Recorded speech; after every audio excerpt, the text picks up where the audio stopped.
today's topic is very interesting and something that's dear to my heart. And I can begin by saying that India is a maritime nation and dominates the Indian Ocean. Mumbai is most favorably located as a jewel in Sagarmala, overlooking the Arabian Sea. This event is hopefully a small step towards increasing our sea consciousness and general awareness of our association with the shipping industry.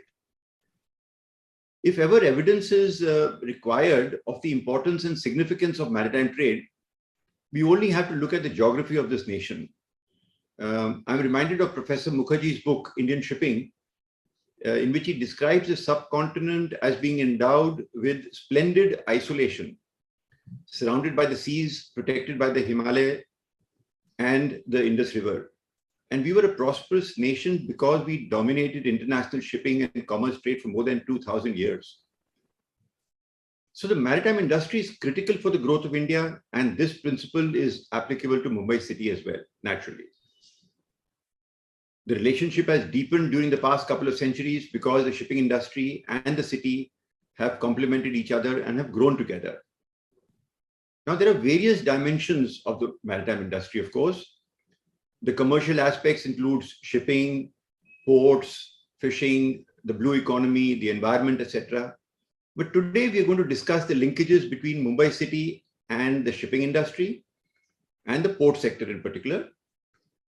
We shall understand Mumbai's readiness to control marine pollution and reflect on the influence of shipping industry on the architecture and society of our city. So it gives me great pleasure to actually begin this panel discussion. And I'd like to begin with my very senior and respected mentor, Capt.Kapildev sir. The first question, of course, is a little bit historical. So then we can go into the more recent developments in the shipping industry. But the opium trade with China and the opening of the Suez Canal in 1969 no doubt played a very significant role in the development of Mumbai port and gave an impetus to the growth of the city. Am I audible to everyone, Kapil? Yes, sir. Yes. Okay. You asked me to start from the opium trade, but I would like to go back a little bit on what gave impetus or what gave what was the trigger for the start of the opium trade. See, before the 1840s or so, India used to export, or Bombay used to export cotton to China. And come 1780s or so, China increased its acreage back to what it originally was before the famines of cotton. So the demand for cotton fell. At the same time, around 1794, in England, they reduced the duty on tea from 119% to about 16%, which increased the demand for tea manifold. Now, all this tea was bought from China, but there was not much exports to pay for it. And that is what led to the impetus of export of opium, first from Calcutta, and then because the growing regions were Malwa, etc. So the exports started from Bombay, and that is how Bombay grew very wealthy. And it was that wealth which, when the American Civil War and the Suez Canal, and which I'll talk a little bit about later on, came along, that wealth gave the seed for the growth of Bombay. And the first trigger for this was the start of the American Civil War in 1861. So the mills in Lancashire stopped getting cotton from the US Southern Confederate States, and Bombay became the center for export. So around this time, a lot of land and finance companies grew up in Bombay. A lot of banks grew up, and a lot of money was made between 1861 and 65. When the American Civil War ended in 65, speculation which was rife during these 4 years or 5 years suddenly ended. There were a lot of bankruptcies. There were major land and finance companies like the Elphinstone Land and Finance Company, the Frere Land and Finance Company, the Sassoon Dock Company. Some of them went bankrupt. But to rescue Bombay, as it were, certain things happened immediately after the end of the American Civil War. First one was the opening of the Suez Canal in 1869. So when the Suez Canal opened, the sea passage from the UK to Bombay or UK to the west coast of India came down from 3 to 4 months to about 3 weeks. At the same time, steam navigation started. So in 1860s, 1870s, that gave further impetus to the growth of trade. Then the telegraph started in 1871. So with the start of the telegraph, the advantage was that forward trading in commodities started, and commodities could be sold at the spot prices. And all this money led to a lot of development in Bombay. The government undertook a lot of works at that time. And during this period, the first Indian Railway began in 1853. First cotton mill was established in 1854. The Western Railway, or which was called the Bombay, Baroda and Central India Railway, that started. Banks were established, attracting considerable amount of money. Grant Medical College was started. And the first lighthouse, that is the Sunk Rock Lighthouse, was started. Before the Sunk Rock Lighthouse, there used to be a light vessel at this position, which was called the Inner Light Vessel. A lighthouse was established on Khanderi Island, and which is about 12 miles from the entrance to the harbor. And then from the period of about 1860, between 1868 and 1875, Prongs Lighthouse was started. Before that, we had a lighthouse at Colaba Point. So these were the measures, or these were the events that really triggered the growth of Bombay. Thank you, Captain Gupta. Now, Captain Amirapu, taking up from what Captain Gupta sir just mentioned, Mumbai is a natural harbor and blessed with sheltered waters even during the monsoons. Now, this has really helped in the development of the port, hasn't it? Good evening, everybody. Now to come to your question, this is what you see on the screen is actually a navigational chart covering the inner approaches to Mumbai. On the top and to the left is the actual Mumbai, which I think familiar to most of us. We can see the Back Bay reclamation, you can see Colaba. And then, of course, once you come in, you can also see the docks, the Indra and the PV docks. To the first question, yes, absolutely. Mumbai is very blessed. It's sheltered. It has, the sheer geographical configuration of Mumbai has ensured that it is well protected. Number one, from the monsoon, as well as from the sea breeze, from the storms that come and lash it, as well as it also is one of the few cities that generates, even today, a very impressive land breeze and a sea breeze. With the result, despite everything that man is trying to do to pollute the planet, nature is helping us a little bit, at least, by making sure that the suspended particulate matter don't reach the horrendous levels of Delhi and other places. So that is as far as the geographical location is concerned. I would also be talking a little bit about the new port, the JNPT port. It's not a new port anymore, it's 31 years old, but the new development that has taken place. Now, it's very significant that JNPT port, which has already handled 5 million TEUs. Of course, this year it's dropped to 4.7 because of COVID-related economic sort of reductions. But it is aspiring to do 10 million TEU of container traffic by as early as 2026. Now, what is remarkable is because of the geographical position of Mumbai, Okay, and the fact that it is such a sheltered harbor, it gives rise to what is technically known as tranquility. The tranquility refers to the actual amount of movement that is experienced by a ship at berth. And what is remarkable in JNPT is here is this port going to handle 10 million TEUs, and it does not need a breakwater. It does not need a breakwater to hold back the sea. It's still able to do, and we're still able to achieve the tranquility levels that we require. Of course, the one additional factor, of course, is also the fact that where the JNPT itself is located, it is typical well protected. You can see that it has Karanja on one side, Uran, and then it has Nawa, and then it has Elephanta Island. So the creek per se is also well protected, which is again a natural phenomenon that is available only here. But to come back to Kapil's question, it's in fact not only is this protection so apparent here in Mumbai, but we are also seeing that it's possible to discharge cargo in the anchorage. Mumbai port has got some deep water ports, berths, anchorage berths, and there it is possible to conduct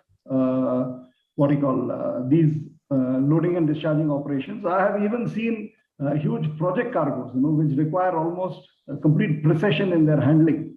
And that's again possible in the anchorage. And that's again possible because of the unique sheltered positions that the Mumbai port has. And this is rarely seen elsewhere. As you know, in India, we are only blessed. First and foremost, we are blessed, and I consider it a blessing that we have 7,554 kilometers of coastline. We are one of the few countries which has got an east coast, a west coast, and a south coast. We are truly peninsular in nature. My personal take is we are not taking full advantage of that. But on the flip side, nature has also not been kind to us. None of these are deep water ports, and whichever port that we want to operate, we will have to do a fair amount of capital dredging, and in many cases, a certain amount of maintenance dredging to maintain those depths as well. So, in that sense, to get a port which does not require a coastal harbor, which does not require an artificial breakwater, and yet able to handle this level of cargo is indeed both commendable, and I think we are very fortunate. Thank you, Naru. Thank you so much. And taking off from here, Mr. Venkatesh, we've seen the impact of the geography to the port of Bombay, to the city itself, and to the maritime trade. But the maritime sector has also had a significant impact on the historical evolution of the Mumbai city, the urban geography, and its architecture. Can you explain to our viewers, how this impact works? Good evening, sir. And I would probably begin, at the beginning of the company takeover. At that point itself, it was felt that that about 100 ships could use the bay, and the North Bay could be used for repairs and probably some sort of small shipbuilding of about 200 tons. Very, very humble beginnings. That time we hardly had any kind of an infrastructure here. So the company had anyway been coveting the space for the safe harbor and the potential for a port city which would be independent of the other political authorities, and they could manage it in a lot more active way than what they could have done at Surat and anywhere else, which was under other political authorities. I think there are two sides to this. One side is actual maritime, one side is the shipbuilding. The shipbuilding part has played a very, very significant part in Bombay. The Wadia Dock, as we all know, built over 400 ships, and the teak ships changed the course of history of the world, because many of the ships were used for Royal Navy, about more than 30 ships, and some of them were flagships in very, very important battles, naval battles, and the ships could last decades and decades. So a lot of this maritime sector also depends on the shipbuilding business. And while the company had promoted it, it started working for the Royal Navy as well. So that was a global game changer. I think that's one thing you have to remember. And that attracted a lot of comfort and administrative comfort and the political clout of the empire post 1833 itself, when the Charter of the East India Company started getting diluted, and 1857-58, as we know, the Crown took over. I think one more important thing which we very often probably not mention is besides the Vadia dockyard, the Mazgaon dockyard also is very, very important, and it is very historic, and it also had a Vadia hand. And it continues to be a very premium, shipbuilding institution even today. And it has its own living legacy of shipbuilding and warships and so on and so forth. What I would also then go through is the port development, especially after creation of the Port Trust in 1873, catapulted the city seafront into servicing a global network of east-west connection from Europe to Southeast Asia and Australia.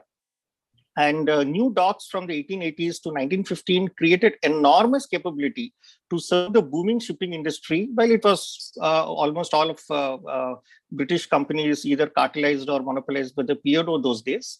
And this map, which is from a very iconic book, which I really love, this is from Mumbai Harbour and Docks by the MHS. You can see the names and the length and breadth of the dockyards, right from Colaba right up to Shivdi. You can have this is like dotted every few hundred meters. We've got a facility, and these are used commercially. These are used for railways. These are used for passenger. These are used for cargo. The entire cityscape has built around the port.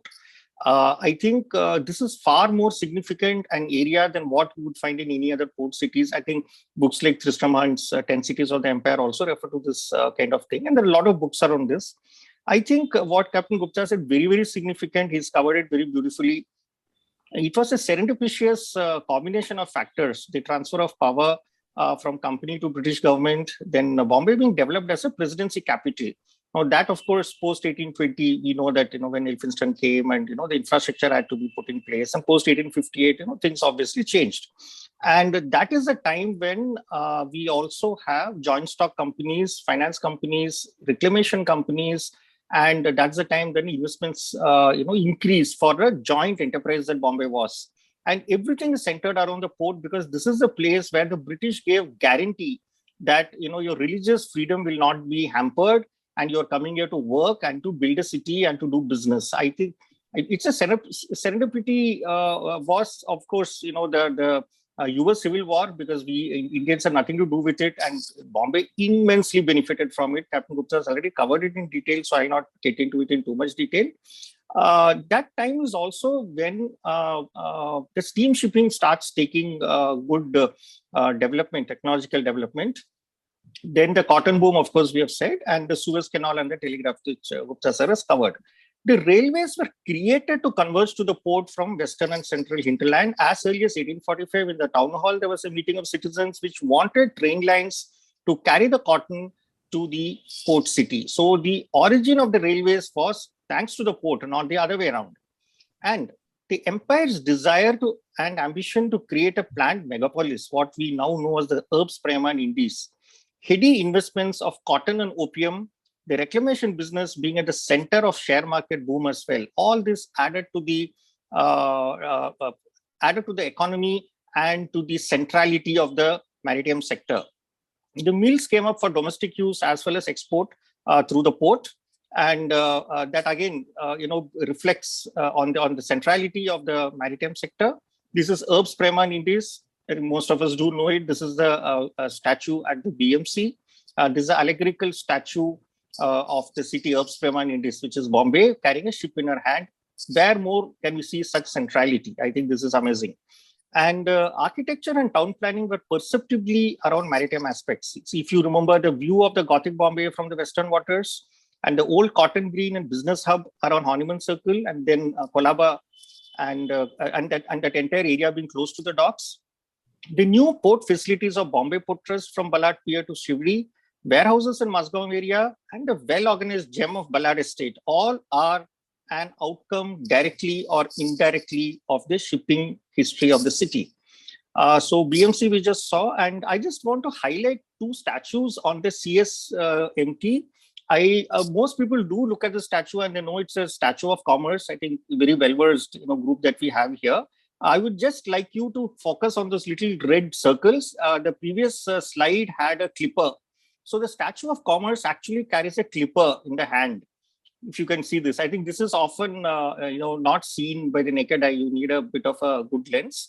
And the statue on the north side of CSMT also carries maritime equipment. This is a propeller, and the one which is not visible, which is on the other side of the same statue, also carries a kind of maritime equipment. So where else in a railway station do we find iconographic depiction of maritime centrality? I think this is what really makes Mumbai a great city. So if you can just go to the next slide, there are various places where we've got built heritage. The Bombay Port Trust. I think the next picture has not come. And just click that, please. Yeah, if you look at the architecture developing around this is Whittett's masterpiece again. This is a port trust. There is turns of ships on it. And we can go to the next slide. Let's look at Turner and Morrison again with an iconography of Stern. So the iconography, architecture, town planning, urbanism, everything mentions maritime in its soul. So this is a Turner Morrison building and that iconography. This we all know is a Marine Drive, Marine Lines set of buildings, Art Deco buildings, which came at the height of when shipping became luxurious, passenger shipping, early 20th century. So 1930s onwards, this became fashionable to have nautical elements in buildings like balconies and railings and portholes and all this baby balconies and observatories and stuff like that. We had a whole lecture by Atul Kumar on this, so I will not dwell into that. It was a very brilliant lecture held on the 12th of August. We had Art Deco and Maritime. So a great deal of consciousness, a public consciousness revolved around its maritime aspects. So that's pretty much what I wanted to kind of open with. Thank you, Mr. Venkatesh. Thank you so much. And now changing tack,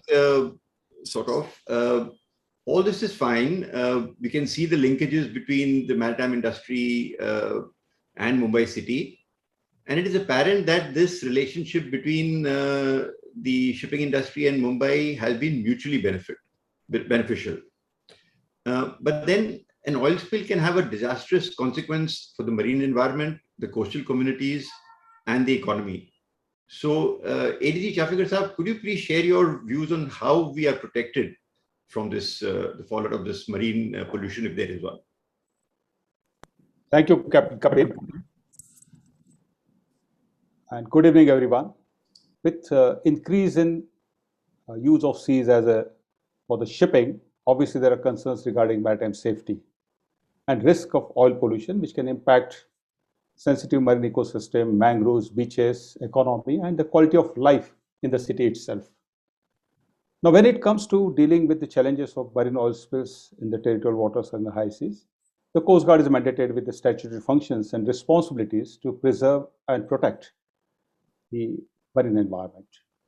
So accordingly, there is a contingency plan, and duties and functions have been delineated for the central state agencies, and there are various preparedness standards which have been prescribed. So we have all this in place, and there are annual exercises conducted with simulating situations for a major oil spill within the port areas or offshore areas. Now, during this, there are proper resources which are mobilized. I think the slides which are coming on the screen are a little off. These are about the rack carrier incidents, which I will talk later on. But initially, what I want to talk about is the resources which are available in the Mumbai port are offshore areas. This is one which you are saying. When these exercises are conducted, all the agencies, the participating agencies, are required to physically mobilize the resources available with them. And what resources, pollution response resources are: the containment booms, the skimmers, what we saw the earlier slide. Then there are dispersant arms, all three options which are available to deal with the oil spill. And when it comes to the adequacy of these resources, this is the dispersion, one of the options which is available to disperse the oil spill. Now, all these resources, when it comes to the adequacy in the Mumbai port, each operator, the within the port limit or offshore area is required to have a minimum equipment available with him as per their own risk assessment. And in case of the larger spill, the resources are pulled in. Now the Coast Guard being responsible for the oil spills in the territorial waters or in the EEZ, they have dedicated pollution control vessels which can carry all this equipment. In addition, the resource center of the Coast Guard in the Mumbai port houses one of the largest stockpile of oil spill response equipment, which is just shown on the slide. So that together, resources available with the stakeholders and with the Coast Guard, they are comparable with any global oil spill response organization in the world. So that way we have resources, and we have had earlier major incidents. And I can talk about the one in 1993, the subsea pipeline rupture, which led to thousands of tons of oil spill in the Bombay High. I believe the way that we had responded at that time, the way the spill was dealt with, because largely the spill was dispersed, contained, recovered, because hardly any oil reached the shores. But when it comes to shipping casualty, the immediate concern is about the safety of the life, safety of the ship, cargo, and then the response to the oil spill. And here I would like to show that one example of the rock carrier incidents. If we can see that again. Yes. The first slide here, you can see that the ship was initially asked for the help because of flooding. Immediately, the port trust tugs, Coast Guard ships, emergency towing vessel was made available. However, the flooding was so intense, ship started going down.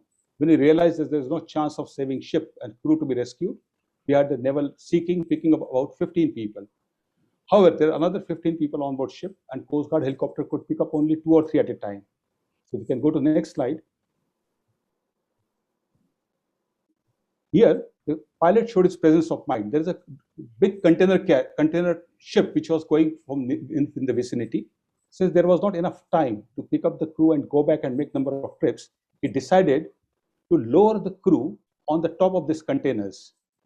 And you can go to the next slide to show that actually how it was done. And here how the crew was lowered on this container one by one, and all the 15 people. By the time the 15th person was lowered on the container, the crew could see rock carrier going down. Well, the ship went with considerable quantity of cargo and about 290 tons of the ship, and the spill response operation happened later on. Can go to the next slide. Well, this is all the crew which was kept on there, and they could see the ship going down thereafter. So as I said, in case of maritime casualty, the first is to safety of life, followed by the cargo and the ship, and then the response operation. So there was oil spill response operation happened because the ships had the fuel oil about 290 tons besides the coal cargo. And what I want to say is that we have a contingency plan in place. We have resources, we have a trained manpower, and we have ability to respond during emergency. Well, yes, if in case the incident happens in the close shore area or within the port limits, there are inevitable consequences because of the tidal currents and limited response time. But I can reassure that even that, to the best possible extent, it can be contained. So just wanted to tell about this preparedness and response mechanism available so that people can feel reassured about the Mumbai city. Thank you. Thank you very much, ADG Chafekar Sahab, and that was reassuring. I think the citizens of Bombay would like to know, how the coastline is protected, whereas what you have shown is a remarkable evidence of how this operation actually is conducted. Thank you. I'd like to go back to Captain Gupta, sir, and probably a little bit of history again.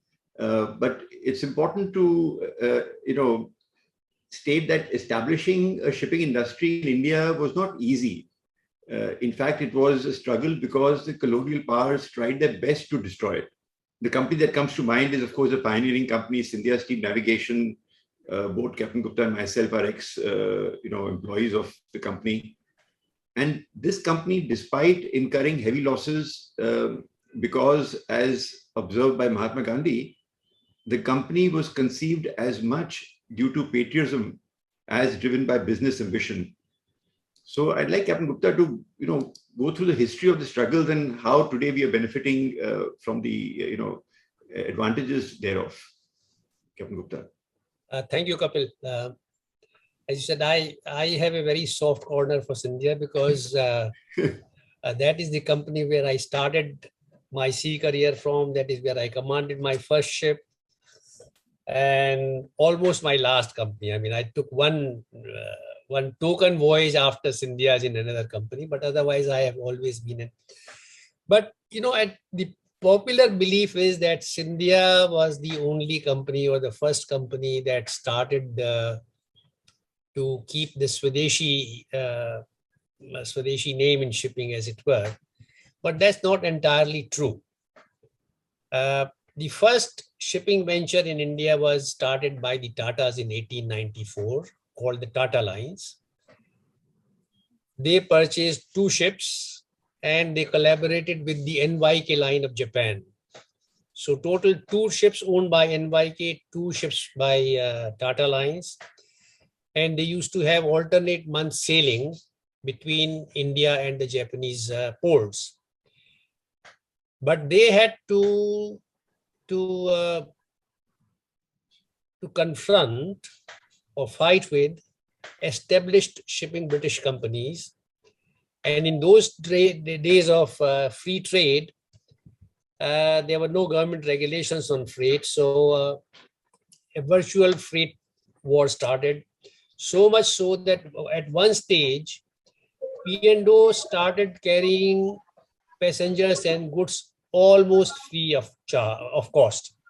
So Tata Lines folded up within a few years, and moment Tata Lines folded, the P&O raised its freight rates from 1 rupee 50 paisa per ton to 16 rupees per ton overnight. Now, the second venture was started by B.O. Chidambaram from Tuticorin, and very boldly, the funnel and the flag, the house flag of this company had the in Devanagari script, Vande Mataram written on it.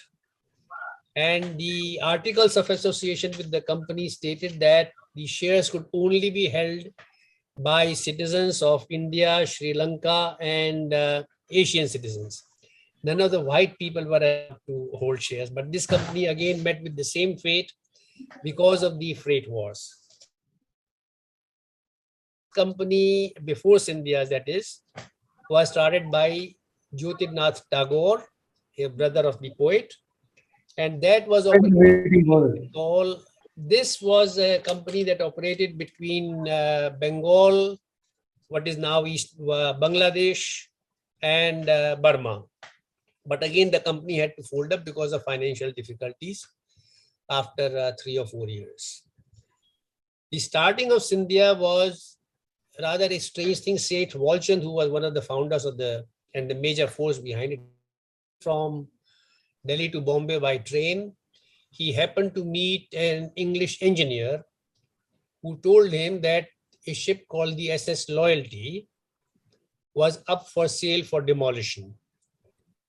Now, the SS Loyalty was a ship which was formerly used by the Canadian Pacific Company, but had been bought by the Maharaja of Gwalior during the war, during the First War, to be used as a warship. And Seth Walchand was so keen to start a shipping company and to buy this ship that when he got down, the story goes that he got down from the train at Bombay Central and he went straight to the docks to inspect the ship. And he realized that he did not understand much about shipping, nor did he have the money. So then he talked to some of the other interests in Bombay, say Narottam Moraji, who was the cotton king at that time. And that is how Scindia Steamship or Scindia Steam Navigation Company was founded within a month of Seth Walchand getting down from the train. And within 90 days of this incident, the SS Loyalty sailed from Bombay to England. Thereafter, Scindia built certain ships and again the freight war started, but Scindia survived primarily because of the support it got from the Burma-based Gujarati rice traders. Despite the fact that they could carry their cargoes on lower freight, they supported Scindia's, and that is how Scindia barely managed to survive. So that is the story of Scindia's. Then the next Indian company that we might talk of is the Great Eastern Shipping, which is a latecomer post-independence, 1948, started by the same family. And they were commodity traders in various commodities, mainly sugar. They set up this company, and because they were sugar traders and shipping with other ships, shipping on ships of other companies, they set up their first office on what is now called, I think, the P. de Mello Road, was then the Frere Road, opposite the sugar market. The peculiar thing about Great Eastern is that it started as a tramp company. That means they would go from anywhere in the world to anywhere else in the world, picking up whatever cargoes they could. And also Great Eastern were great risk takers. So they started the first tanker, I think around the year 1952 or so. But Great Eastern did not have as much of a struggle as the earlier companies. So that is the story of these companies. Now we have many Indian ventures. Most of them have been successful. Some have not been so successful. So that is it.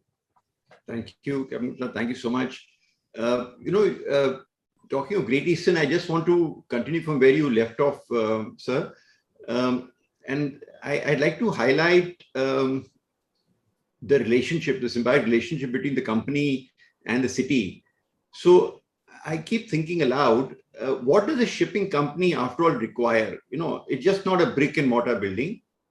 The shipping company, in fact, requires to succeed is a dynamic ecosystem.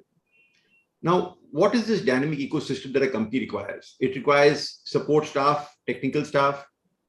It requires lawyers, bankers, chartered accountants, company secretaries, a stock exchange, the Admiralty Court, and Mumbai city provided all that within just the fort area.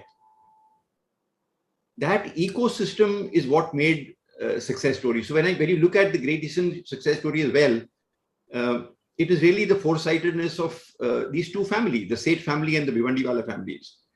And the story goes 2 or 3 incidents that really make up, and it demonstrates how, on the one hand, the shipping company was supported by the city, and on the other, the city itself gained from the presence of such a big company because for the staff that I just mentioned to come and settle down here. So one incident is, of course, during the Great Depression, 19, there was heavy losses. Companies were closing down and going bankrupt.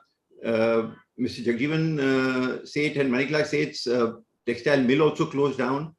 And like all businesses, ups and downs, the city provided an opportunity. And what is that opportunity? There was a chance meeting, I believe, in 1932. So the story goes between the brothers and Mr. Hanuman Patel, who happened to be the accountant of Mr. Bhiwandiwala. And he was very impressed and he offered Mr. Seth a generous job with a generous salary, which the brothers politely declined. And they said, no, we've come here to do business. So eventually they got on to, setting up company and doing business together. And so the story goes, I believe the initial offer with the shook hands was 1 anna for, Mr. Jagjeevan and Mr. Maniklal Seth for every 1 rupee, which was the profit. And of course, the rest of the 15 annas was Mr. Bhiwandiwala's share, which also gives you an indication of, the value of, in those days, of the intellectual capital and the value of ready cash. It was 1:15 ratio. Nonetheless, they were an enterprising family, so they took up the offer. And then, of course, the next opportunity came immediately after the end of Second World War. And so the story goes, America was keen to sell off his Liberty ships, like Capt.Gupta mentioned, Scindia. Mr. Seth, of course, decided that it's about time to buy their own ship and to set up an own company. And again, here, the city, how the ecosystem of city really supports. He met Mr. Parekh, Mr. H.T. Parekh of the HDFC fame, who advised him to segregate the trading business with the shipping business. And a new company, Jesco, was set up, and they purchased the first ship, Port Ellis, which they promptly renamed as the Jag Vijay. And then, that soon thereafter, the First National City Bank of New York, which is located in Bombay, financed the company. So you see how, that relationship has developed. And then the second opportunity came, I believe, during the oil crisis, 75, it almost lasted a decade, I believe. The freight rates dropped and, the companies were really folding up again. And at that time, Mr. Seth, during an annual general meeting, offered a rights issue for the shareholders of the Great Eastern Company, despite the economy upheaval and the inflation.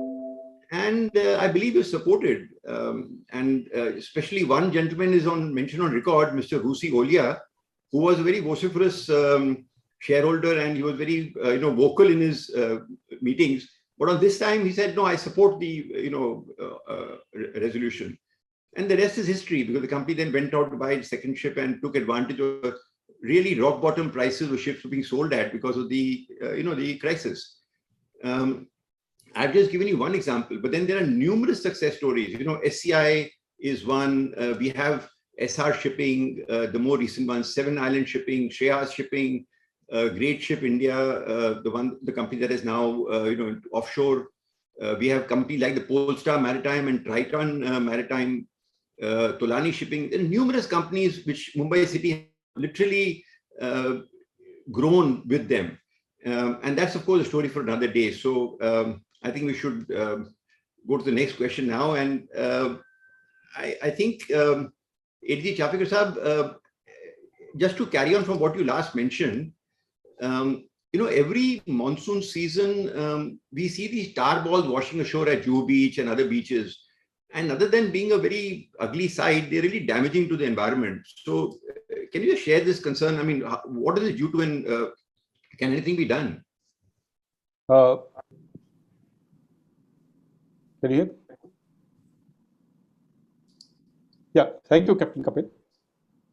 Crude oil or fuel oil released into sea undergoes what is called weathering process. That is, the lighter components get evaporated initially, and thereafter the residual oil interacts with the seawater, forming emulsion. This emulsion breaks down into the dark greasy patches and maybe the size of a golf ball, what we call as a tar balls, and they persist into the sea for a long time and travel hundreds of miles. Now the point is that the emulsified oil, it cannot be dispersed. Also, it is very difficult to recover and dispose. That's why in the oil spill operation, the time is of the essence. That is, reporting of the spill and commencement of the response operation. Now, about reaching of this tar balls on the Juhu Beach or Maharashtra, Gujarat or Goa, there is a clear pattern. And there's a data available for almost 2-3 decades, which shows that the tar balls reached Goa beaches in the month of May and Maharashtra, Gujarat beaches in the month of August. And therefore, normally it is attributed to southerly currents in the month of May, after taking those tar balls to the Goa beach, and southwest monsoon for the Maharashtra and Goa beaches. Now, there are scientific studies done by the NERI and NIO using isotopic or principal component analysis system the method to pinpoint the sources. And the studies have generally pointed to the tanker wash, that is the tanker traffic, which is close to the west coast, then offshore exploration and production activity, besides the natural seepage of oil from the seabed. Now, since we cannot pinpoint the exact source of the spill, obviously, under the principle of polluter pays, we cannot recover the cleanup cost. But then this is the global phenomena. And then of late, the changes in the maritime legislation, wherein we can hold the insurance, or there is a mandatory insurance which is required to be carried for the bunker oil as well as for the wreck removal. Probably there will be some hope for getting this cost paid. Thank you, ADG Chafekar. That's interesting. I believe nothing can be done about it. It's a question of managing it, if I can read you correctly. Now, taking up from where Captain Gupta and Captain Amirapu last left, one interesting observation I see as regards Mumbai port and JN port is that both these ports share the same approaches. They have the same sheltered waters for safe anchorage. And yet the infrastructure at Nava was created as a separate port. I mean, logically, a citizen would think, why don't you allow Mumbai Port Trust to administer, operate, and control the expansion? But that was not true. That was not done. So I think both of you, with expert, experience in Mumbai Port and JN Port respectively, I think some light could be thrown on this, please. Kapil, thank you very much. I think I will just give the initial input, then Suresh can take over. I think we have to go back a little bit, say from around the time of independence. The type of cargoes, etc., changed. The type of ships changed. So at the turn of at the time of independence, we were exporting raw commodities and importing all kinds of manufactured goods from a needle to lathe machines, etc. All cargoes were break bulk in the sense that they were handled manually, discharged from the ships either by their own derricks or by the shore cranes.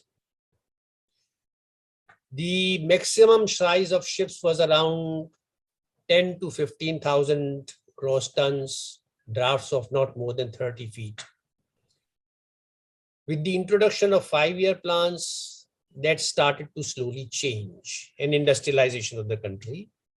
So we became an exporter of manufactured goods.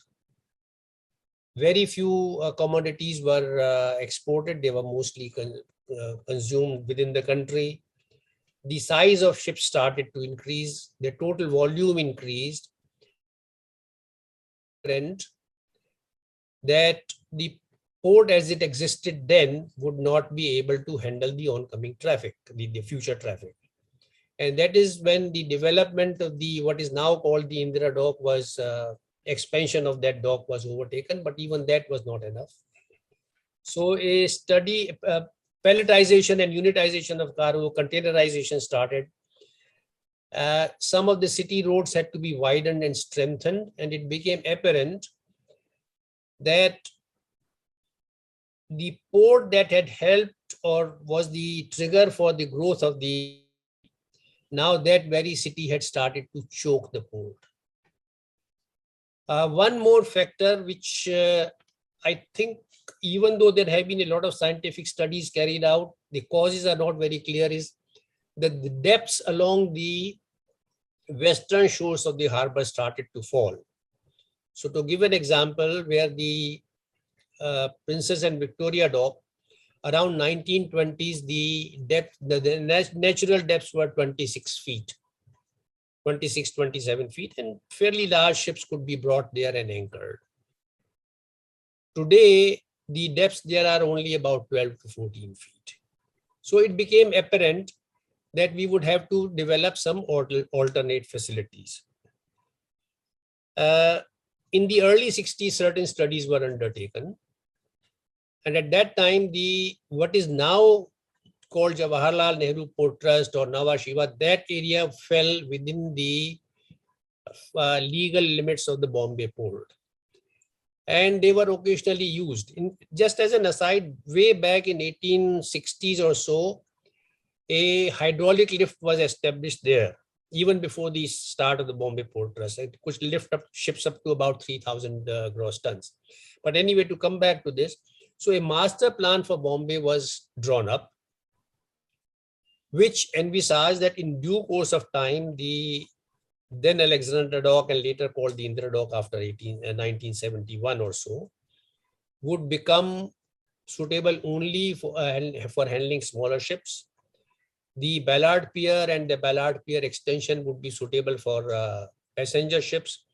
But the major traffic for handling grain, at that time we were importing grain also. So there was a grain terminal constructed in what is now JNPT, which is now redundant. And the container traffic would have to move to that side. The natural depths also on the eastern side were far greater. So therefore, a master plan for Bombay was drawn up, which envisaged the construction of certain facilities on that side. But by this time, unionization had taken rather an ugly turn. There were frequent strikes in Bombay port, and the government did not want the same labor culture to be imported into the new facilities. Because what had happened with the unitization of cargo, much less number of people were required to handle the cargo, but the labor unions were not permitting it. So therefore, the government incorporated or set up a separate port trust to handle the facilities on that side. And how that port developed and how it became slowly from a port trust doing everything to slowly on its march towards becoming a landlord port, I think I will let Suresh answer that. Thank you. Thank you, Capt.Gupta. So now I would like to continue from there. Yeah, I would. And first, let me really express my gratitude to Captain Gupta. I think he has encapsulated this background very well. And he saved me a lot of work, actually, in so doing. But yes, the important point to remember is as to see how shipping has evolved. Let us not forget that shipping is 100% in international industry. What happens elsewhere affects us, whether we like it or we don't like it. And that's the given. So now two, three things happen. You have to understand that between the First World War and the Second World War, the First World War got over in 1918. The Second World War started in 1939. So there was hardly a gap of 20 years before the world could reconstruct when it went through another major upheaval. And that was in every sense of world war. That the battlefields were all over the world in different continents and in different situations. And of course, merchant shipping took the worst hit because so many ships got sunk. And so immediately after the World War was over, shipping actually began to see a boom because there were less number of ships, there were more cargoes to be carried, the world was reconstructing, and therefore it became very clear that the old method of doing business would not do, and they broke through this barrier of saying that we must build ships to suit the infrastructure available at the port. They said, no, let's build bigger ships, and it's the ports which now have to catch up. With that, the size of the ship started increasing, and only then they could get the economy of scale. And as a result, older ports in the world, which are basically city ports, all suffered this setback. They were then, as Captain Gupta very correctly pointed out, they simply didn't have the infrastructure to be able to handle larger ships. And take, for example, as he mentioned, this Indira Dock and Princess Dock and Victoria Dock in Mumbai port. They have had these indented docks, the ship needed to go through a lock gate. So that set a finite limit to the size of the ship that could enter the lock gate. And as the size of the ships became bigger than that, it was simply not possible for this port to cater. Another very big event took place far away. That was in 1955, when an American trucker who got fed up waiting for his turn to come offload his cargo and load it on the ship, he decided this is not the way to do it, and he started what was eventually the world's first container ship.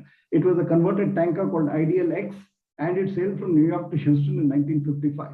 This singular event transformed the way the cargo started getting carried. And today, at least close to almost 70 to 85% of the world liner cargo by volume, and maybe even more by value, is actually carried by containers. Now, the moment you say container, it was a complete shift in the method in which cargo was being carried. You had to have standardized it because all the containers, which we call marine freight containers, they were up to a particular ISO standard. They were intermodal. The same container could be carried by land, it could be carried by barge, it could be carried by a train, it could be carried by a truck, and it could be carried on the ship, which straight away pushed all the stuffing, unstuffing, loading into inland destination. It was now possible for us to stuff the cargo in Delhi, put it on a train, bring it to a gateway port like JNPT, load it on a ship, and the ship itself can get relayed. The box can get relayed. It's capable of going on several 2 or 3 ships, optimizing the method in which it has to be carried until it reaches its final destination. And in its final destination, it is offloaded from the ship, put either by barge or by rail or by road, or very often by one or two of these modes, taken to its final destination. And this box is only opened in the warehouse of the importer. So a container that was stuffed in the warehouse of the exporter is not next going to be opened in the warehouse of the importer at the destination country. So this all the multiple handling that was happening here, it changed. This was an event or a methodology that impacted worldwide. It is like a storm. Even countries which didn't want it were forced to adhere to it. And in fact, I understand in the early 80s, there was a committee formed which actually recommended that India should delay containerization because of the same point that Captain Gupta mentioned. The unions took objection. They said earlier we need 20 people to load the cargo in one hold. Now you have to give 20 people to load one container. So until those things got sorted out, but this was like a juggernaut. Its progress could not be stopped. Now, one very important thing that also happened in containerized ships as they became bigger and bigger and bigger was that it was not possible to handle by ship's crane anymore. You needed shore equipment. The moment you needed shore equipment, then that means you need very specialized berths. And the port must have, very importantly, excellent connectivity to the hinterland. You must have very smooth movement of these containers, both by road and by rail. None of this was actually possible in Mumbai. Mumbai was a very old city. The port was completely surrounded by the city itself. And there were, such a large population that there's limited traffic movement available. And one need not feel too bad about that, because this was the fate of all old cities as well. We had the same story in New York.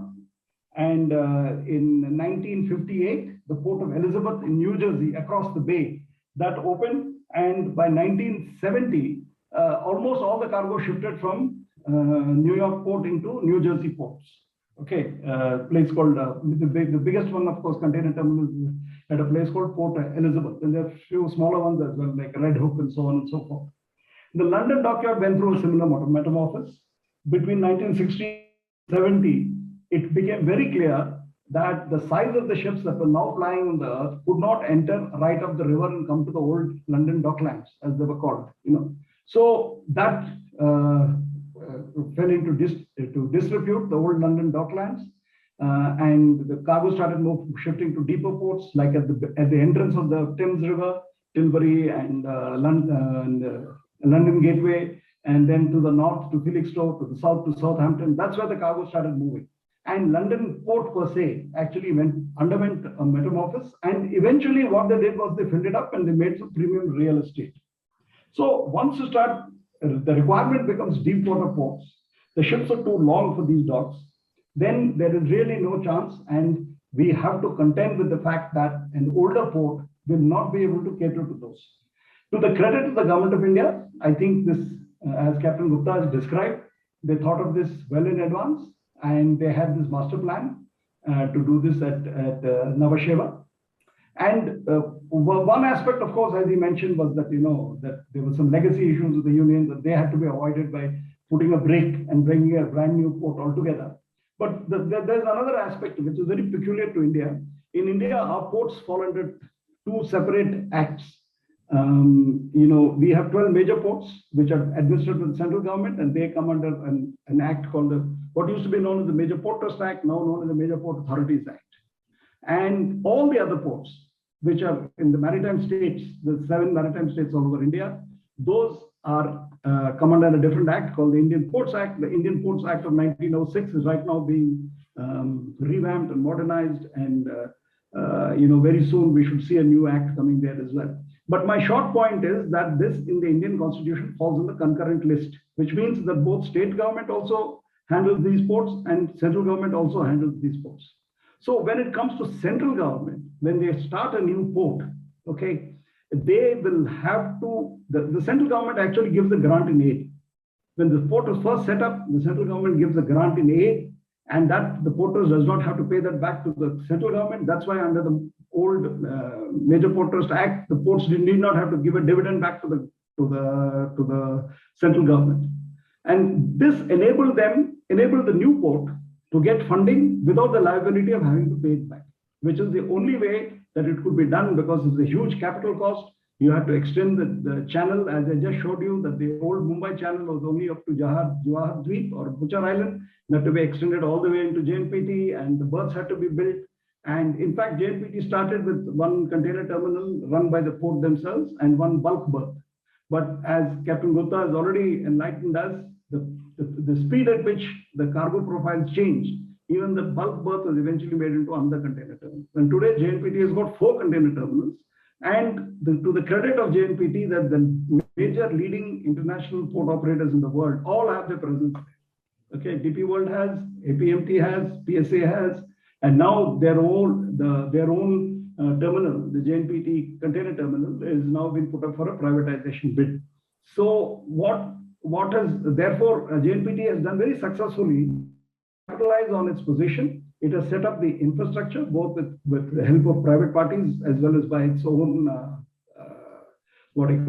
investments, and it has now all the trappings that a modern port needs. It has an SEZ, which is now being for which plots have been leased out, and a number of parties have started constructing there and setting up this thing. They have equity share in the upcoming Vadhavan port. They have Bahar port. They are setting up dry ports in Jalna and in Varda. So this kind of activity, which really a mega port can do, could only be had the administrative capability to handle its decisions itself. And that was the central sort of success story, so to speak, of breaking away from Mumbai and setting up a brand new port instead of a satellite port. The last, if you are looking at JNPT and considering it or even evaluating it or thinking of it as a satellite port, the son has gone much, much bigger than the father. Already JNPT has handled, as I mentioned, they've handled 5 million TEUs a few years ago. It dropped to 4.7 because of COVID. But even the volumes have bounced back, and hopefully with the recent news from the WHO chief scientist that India may be entering into an area of epidemic. They're not a pandemic anymore. If that is the case, then economic activity will pick up. In July, India hit 34.19 billion in exports, which is a record. So hopefully the economic activity will come back. And very importantly, we have to understand that the port is only one of the links in the entire logistics chain. When the cargo moves, as I mentioned, from the warehouse of the shipper in one country all the way to the warehouse of the importer in another country, at the port, this chain of this supply chain actually, the logistics chain moves from land to sea mode and vice versa. So the port lies at the sea-land interface, and for that to be able to be successful, it definitely needs connectivity, which JNPT has done, and especially in the past 5 years, they have increased they have widened the NH4B and SH54, which are the 2 main highways which are feeding into JNPT. They have increased their rail yards. The DFC rail yard is coming up there now in JNPT, and hopefully the DFC connection should come in a couple of years. So all these, which are the requirements of a mega port, and not surprisingly, JNPT has had 33 rank. Today is the 33rd biggest container in the world. Okay, and all this will only would be possible if it is able to spin off and lead its own destiny as a separate entity. So I hope that answers your question. Yeah. Thank you, Dharu. Thank you so much. I have a quick question to the administration. I don't know whether we have overshot and how much time do we have left. There are a few points I'd like to discuss more. In all fairness, we did begin our discussion about 10 minutes later. So how we have time, Madam? Can we have a few other discussion points? Yeah, I think you have Mr. Venkatesh left, right? Yes. You can go ahead. Thank you so much. Yes, no, we have Mr. Venkatesh, and I need to have one more, opinion from ADG Chafekar as well. Mr. Venkatesh, now, the English shipping companies were really the big giant players in Mumbai city. So tell us more about what is the role they played. I mean, why would you call them big giant players, and how do they shape the city? Yes, sir. I'll not take too much time. I just also got cognizant of the time, and it was such a wonderful discussion. So I've also been learning along the way. I think, sir, the most important thing to keep in mind is that when we're dealing with a colonial situation, the raison d'etre of a economic empire, when we say imperialism, colonialism, is the furthering of industries or shipping or railways or whatever, that whole gamut of infrastructural activities which are run and owned by British interests. I think that's fundamentally the purpose of empire. So the P&O fulfilled the purpose of empire in a very significant way. We have people like Lord Inchcape who are part of the administrative structure, and later on, post the merger, BASN and all, we have Lord Sutherland. That whole story of Lord Sutherland and Lord Inchcape, two institutions and then merging and creating a giant. If you look at the late 1880s, 1890s, well, today it may seem in post-colonial discourse that is dicey and politically inappropriate to credit a colonial network or an institution with the city's shipping infrastructure evolution. I think the reality to accept, whether gracefully or not, is that this was a prime British city that was acquired, developed and managed by administration, the colonial administration, right up to World War II for its port and shipping potential. Whether we talk of P&O, which completely monopolized to the extent that when Captain Gupta has already covered this India story, so I'll not get into it. There was this first tripartite agreement, then a second tripartite. Only in 1930s, when the third tripartite happened and the 1935 Act came, was there a hope of Indian shipping getting long distance routes, but it was not to be because they only got coastal. Till then, even that was a fight. So somewhere the building up of the P&O was a very significant role in British Empire itself, and that calls for a large amount of reading also. The way they developed the African market, then post Suez, they had a bit of difficult times. The P&O had difficult times because their entire logistics had changed. Then they capitalized on the Suez. They built routes from Calcutta to Burma. Mackinnon Mackenzie is practically the founding parent. So Mackinnon Mackenzie, P&O, BSN are one group. That's just to kind of put it together. So when Mackinnon Mackenzie begins in Calcutta, then it comes to Mumbai. Then the entire Balad Estate area at that point in time is being created. Just around that turn of the century. So the P&O practically monopolized high sea traffic. And if you look at BISN, this is Kamani Chambers now. This is the embodiment of the British Empire, the line with the orb. It sits proudly on BISN. This is one of the purposes, and the whole gamut of a shipping port administrative city is what shipping fulfills. So whether we like it or not today, this is one of the primary reasons why the British city of Bombay was established, and this is the architectural legacy that we have. Those days, the kind of competition and the trade practices today, of course, are considered very, very unfair, or with outright government policy like Lord Inchcape and so on and so forth. Then, if I can just touch upon banking, for example, HSBC was founded by Lord Sutherland, and P&O had a banking corporation also, very short-lived though, and it got merged with Allahabad Bank and then merged with Chartered Bank. When we talk of infrastructure, Chartered Bank is very, very important. It's an exchange bank that funded the international trade, which Indian banks could not do for want of capital or want of risk-taking as well, and government policy. And Chartered Bank was established by James Wilson, who was no less than the first finance member of the Viceroy's Council, the founder of Indian Income Tax as well, and the Economist magazine. So there's a lot of infrastructure, fungibility those days. Then, when we talk of infrastructure, let's also look at very fleetingly in the next 2 minutes, look at these important buildings. This is the Royal Alfred Sailor's Home, now the police headquarters, very significant building. I think we all know about it, so I'll not get very deep into it. Then we can see Balad Estate, Balad Bandar, Alexandra Docks, Victorian Princess, and many others in this context. P&O also happened to be a royal carrier.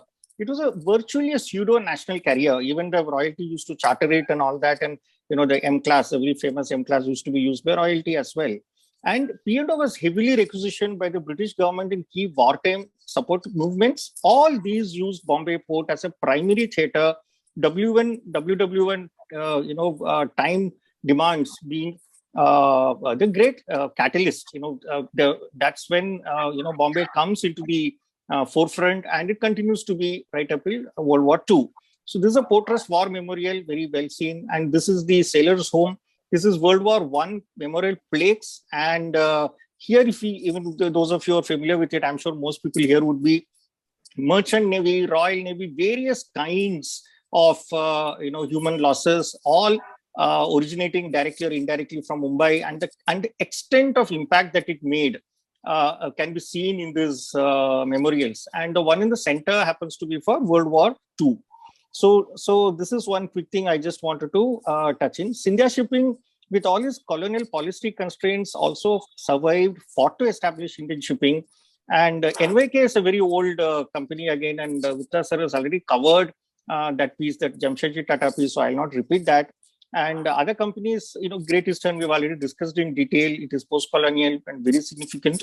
And Yusuf Ismail, of course, while the shipping wound up long ago, we all know the architectural legacy that they have. Now, there are two small items which I just wanted to bring. I think people forget General Ballard, the kind of administrators that ports had at those point in time. If you see, this is a resume of General Ballard, which is there on the St. Thomas Cathedral walls. And on the right, you see a memorial again to the World War martyrs.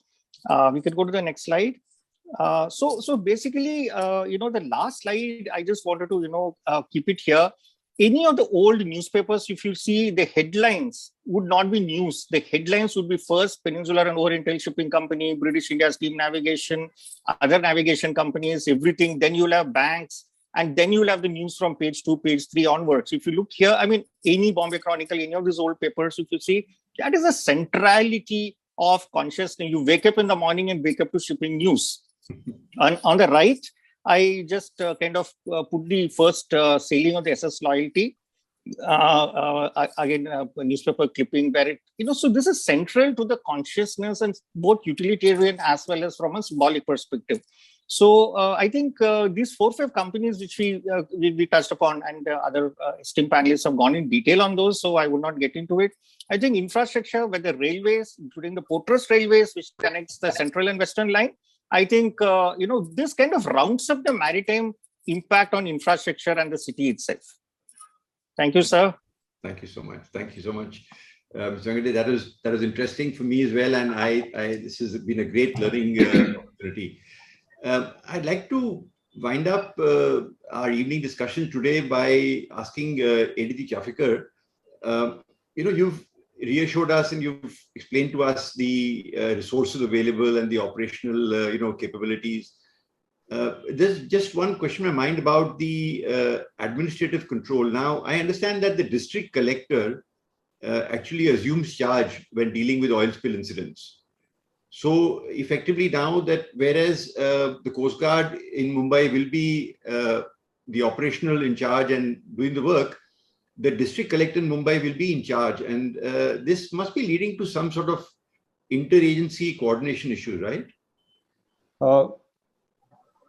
Actually, for all the areas of activity, the contingency plans clearly delineates that. Now, the first and foremost is the way the response is done to the oil spill is to make sure that oil doesn't reach shore, because it is easier to recover oil or disperse oil at sea, and it is the worst impact of the oil spill is when it reaches shore, and then thereafter the dealing with the spill is very difficult. So that part we try to do it. And in the worst eventuality, if it at all reaches, in the contingency plan, state pollution control boards are made in charge of coordinating the shoreline cleanup. But then they have to work through the district administration for the shoreline cleanup. But what happens if we have one example of what happened in Chennai, a Ennore spill, that was a Don Kanchipuram, that ship, the spill which happened, it reached Chennai, and the impact of the spill reaching Chennai shoreline was so massive that even district administration was not. There was a large number of volunteers, NGOs, and it was like a public movement to clean up the shoreline and beaches. Therefore, if we see how we are going to deal with it if it happens in our area, is that First, to prevent it reaching the shoreline, and if at all it reaches, then it becomes like all agencies coming together to handle the spill cleanup operation. And I just want to add one thing. In the past, when we faced the problem, one of the reason was it is very cost intensive, this cleanup operation on the shore. And we were not in a position to any of the shipwrecks which happened or marine casualties which happened to make them pay for it. The good news is that now that India is signatory to the Wreck Removal Convention, it is part of our legislation, so also the bunker spill.